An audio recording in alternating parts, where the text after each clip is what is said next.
lesson is really about how the layers work. And so when we work in Photoshop or in Pixlr, it's always like working from the background up. And so we sort of have to build our image. So we're just going to do something a little bit fun just to sort of play around. So I'm going to make a new document. And I'm going to bring in this image here. And stop, because we're going to do a little bit different than we have done before. Instead of creating a new tab, I'm actually going to add this to my background because this is going to be my background image. And it's a little bit small, so I am going to see if I can scooch this to be big enough. And I can. Great. Okay, so I'm happy with that. Now, because I don't want to be moving this around now, this is my background, I'm actually going to go in here to my three dots and I am going to lock my image. Now, you can see here that it adds a little lock icon. I can go back in and unlock it if I change my mind, but it just makes it so that I can't move it, I can't mess it up. All right, I'm going to make a hamburger. So the next thing I need to do is get my buns. I am going to make this in a separate document because I want to cut them out to bring them in, right?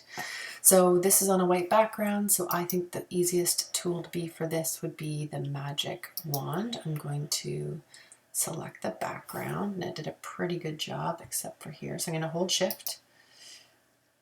That did not do a good job. I'm going to go back. I'm going to put my tolerance down and try adding to my selection again by holding shift. That looks better. Clean that up, looks good.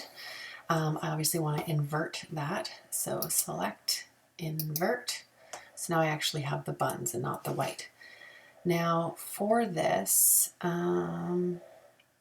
let's copy that and bring them in.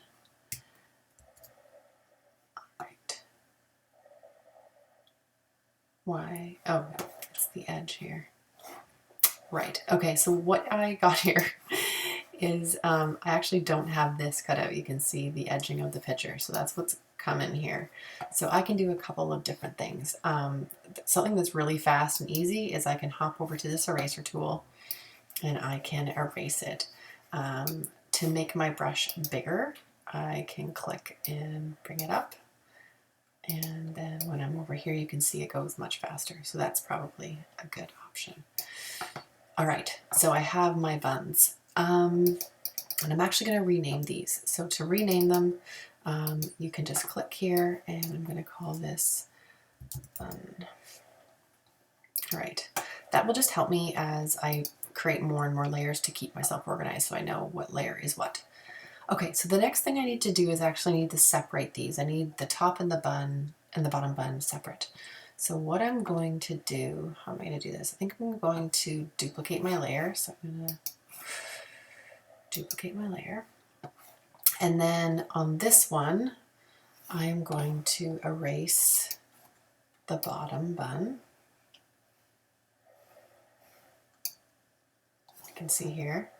And then I'm actually going to turn this one off. Here, I'm going to show you a trick.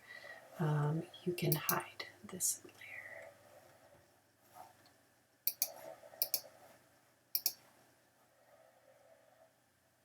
And on this one, I am going to erase the top bun.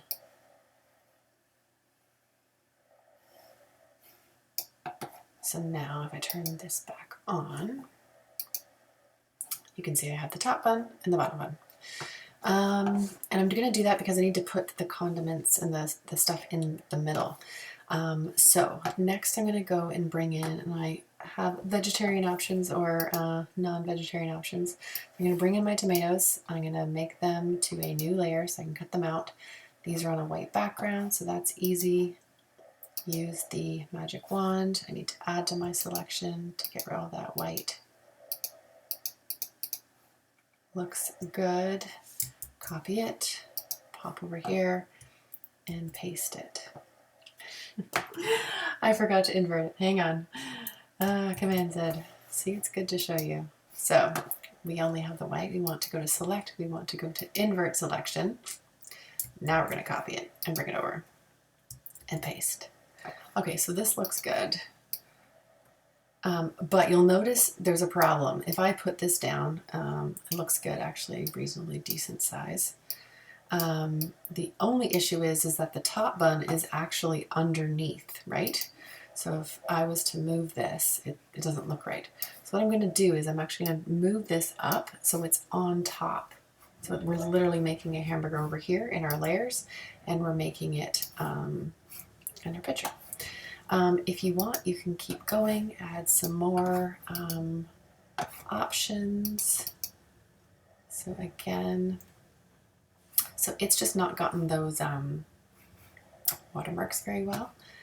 So what I'm going to do is I'm actually going to show you something that you can actually switch to a different selection tool, and we can add to the selection.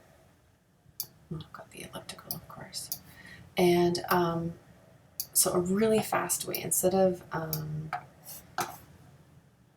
I can even switch to the lasso, and again, I'm adding to my selection, so I'm using all sorts of different selection tools to quickly get all of my selection. Carefully draw along there. Every last bit. Is that? And then again, I want to make sure I invert my selection, copy it, and bring it over and paste it. Oh, it's actually a good size here. And so I could put that on top, and then obviously, again, I need to bring my bun top to the top. So say I wanted to switch that up, I could move the tomatoes on top, and then move, sorry, and then move the meat down. Oh, why does it keep jumping? I'm going to use the plus and minus buttons here. For some reason it's not behaving itself. If something like that's getting in the way, so every time I go to grab the meat layer, it jumps to the bun copy. This is another great time that you might want to hide a layer as you're moving stuff around, if it's just getting in the way. So then I could move the tomatoes on top and then turn the visibility back on now that it's not in the way. All right, so that sort of helps explain the layers, I think, in how you can add things on top or underneath and rearrange them.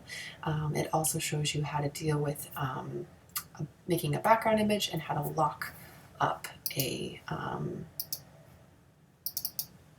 layer.